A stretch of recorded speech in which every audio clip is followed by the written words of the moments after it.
que mudar hábitos é algo muito difícil, a gente já sabe. Começar a comer mais verduras, frutas, legumes, aumentar o consumo de água, começar a fazer atividade física, reduzir alguns alimentos como açúcar, refrigerante, a gente sabe que realmente é um desafio. Então é normal, meio que padronizado, a gente associar essa mudança de comportamentos e de hábitos com algo sofrido, com o sofrimento, com a dor, com a punição, com ser algo desafiador. E não precisa realmente ser. Então tudo vai depender da sua mentalidade sobre isso, do que te ensinaram, de como você vê esse processo. E esse conseguir, essa realização, sempre tem essa relação com o emagrecimento, com reeducação alimentar, com mudar a alimentação. E por isso talvez tantas pessoas se afastem disso, porque acreditam que eu só vou conseguir se eu for muito rígida, muito forte, se eu passar por muita dificuldade, se eu fizer mudança da água para o vinho, se eu sofrer com isso.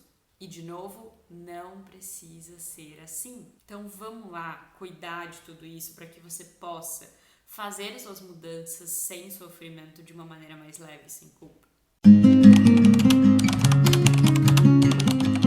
Oi, eu sou a Rafa Guiar, sou nutricionista, trabalho com abordagem comportamental, ajudando mulheres a terem uma relação mais leve e sem culpa com a comida, a lidarem com o comer emocional. E hoje a gente vai falar então sobre mudanças de comportamento, de hábitos e o quanto isso não precisa ser sofrido, apesar de ser talvez algo que te ensinaram. O pensamento que você só muda se você estiver sendo rígida, se você sofrer, não é um pensamento, uma voz sua, da sua mentalidade mais sábia. Pelo contrário, é um pensamento da sua mentalidade rígida. Aquela mentalidade 880, mentalidade de dieta que a gente quer se afastar, que é algo que eu trabalho dia a dia aqui no consultório. E veja se faz sentido. Ter esses pensamentos só reforça aquilo que você não consegue.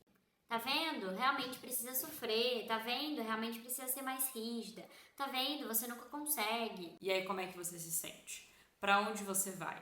O que é o seu conforto? Geralmente cai na comida. Então, ter essa mentalidade só nos prova que não muda, não nos ajuda e só me coloca ainda mais nesse ciclo de precisar da comida como um conforto e um merecimento. Coisa que às vezes eu quero me afastar. E já que eu trabalho com comportamento, é claro que eu preciso te dizer que para mudar a gente precisa de alguns tópicos, como se fosse um checklist. Então eu tenho que querer, eu preciso ver benefício nessa mudança, aonde eu vou chegar, o que eu vou ganhar com aquilo. Eu preciso também ver lado negativo aonde eu estou, porque senão essa mudança realmente não vai acontecer. Se eu vejo pontos positivos aonde eu estou, por que eu vou querer sair daqui? Então, um ponto é você refletir sobre o que você está vivendo agora e quais são os lados negativos. O que você aspira, o que você sonha, o que você deseja viver lá naquela mudança que você vai atingir, que é o outro lado da ponte, o outro lado da jornada.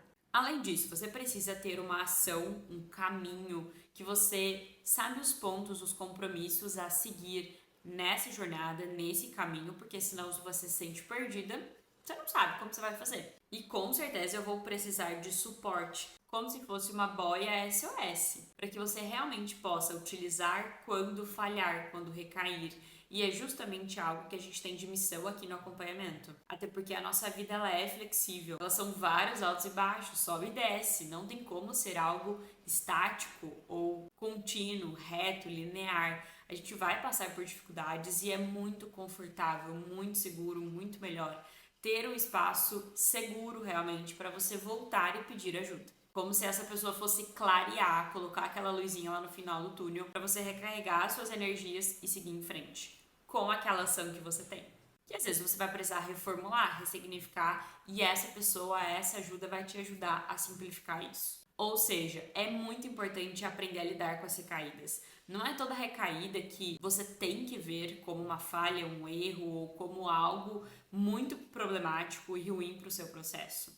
Como eu falei, a vida é um sobe e desce, altos e baixos. Então é claro que você vai ter dificuldade de dar sequência a algumas coisas por várias influências que a gente tem. E que isso não justifica eu parar, eu pausar, ainda mais porque eu lembro que aquele objetivo que eu quero tem tanto significado, tem aquele benefício que eu falei que é tão importante a gente se prender naquilo que eu vou conquistar, aonde eu vou chegar, o que eu ganho. E é claro que isso demanda ação. Você percebe que mudar um comportamento, mudar um hábito, precisa de uma ação, de uma execução. Mas isso não quer dizer que você precisa sofrer para executar. E isso é muito diferente de ter a vida perfeita, o processo perfeito, a mudança de hábitos perfeita. Então, se você precisa mudar algo na sua vida, principalmente na sua alimentação, nos seus hábitos que envolvem a nutrição, a alimentação, a atividade física, reflita. Isso que eu estou fazendo, o que eu estou tentando colocar em ação, o que eu quero colocar em ação, é algo sustentável? É algo que eu consigo manter a longo prazo? É algo que faz sentido para mim? Se não, eu preciso reduzir essa voz da mentalidade rígida e mentalidade de dieta que me impede de conquistar isso que eu quero e aumentar a minha voz mais sábia, a minha mente mais sábia, que vai me ajudar a colocar esse objetivo em ação. Até pensei em trazer alguns exemplos que eu vejo muito comum aqui no consultório, que também pode fazer sentido para você, porque você também pode estar passando por isso. Quero reduzir o consumo de doces, de chocolate. A mentalidade rígida vai fazer eu não comer nunca mais e trocar isso por uma fruta com mel. Ou então, porque o mel, muitas pessoas vão ter essa mentalidade de que ele é o pior alimento do mundo, que não pode. Então vamos ressignificar. Na verdade vai ser banana com canela. Pera, eu venho consumindo muito chocolate. Eu, como nutricomportamental, não quero te falar que isso é bom ou ruim. Tô aqui para ajudar a analisar. Mas aí eu quero sair disso para ir totalmente para outro lado, que é o banana com canela. Ou uma fruta doce, tipo uva congelada. É errado? Lógico que não. Com esse também não. Só que faz sentido eu fazer essa transição sem, por exemplo, eu investigar por que eu estou comendo tanto chocolate, como é que eu me sinto, o que me faz, o que me leva a comer o chocolate nessa quantidade, com essa frequência, o que tem de significados nesse chocolate para mim, como é que eu me sinto comendo durante o comer, após comer, antes de comer, como tá o restante da minha vida que tá me levando a isso e também como é para mim comer esse alimento. Será que vai ter a mesma função? Será que vai me ajudar da mesma forma? Será que existem outras formas de, por exemplo, reduzir, entender a função, trazer novas habilidades para lidar com essas emoções que às vezes estão me levando a comer esse chocolate? Será que eu consigo trazer um comer com mais atenção? Estratégias de porções, de aproveitamento, de saída automático, que são coisas que eu trabalho no consultório para que eu não veja aquele alimento como errado, então também trabalhar a permissão para daí refletir sobre o benefício desse comportamento, o malefício, o que eu gostaria de fazer, aonde eu posso chegar com esse objetivo de reduzir os doces, por que eu estou comendo tanto e o que eu posso fazer.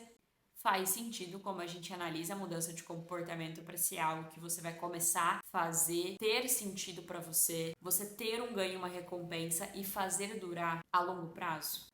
Bom, então eu te trouxe aqui alguns exemplos com a reflexão toda desse vídeo para te mostrar que você não merece viver em sofrimento, em punição, em angústia para mudar, ser melhor nas suas questões e que você pode viver sem o peso da culpa, da obrigação, dessa punição, que a sua alimentação pode ser sim mais leve sem culpa e que você não precisa viver esse processo sozinho. Espero que tenha feito sentido. Na semana que vem a gente se vê novamente com mais conteúdo.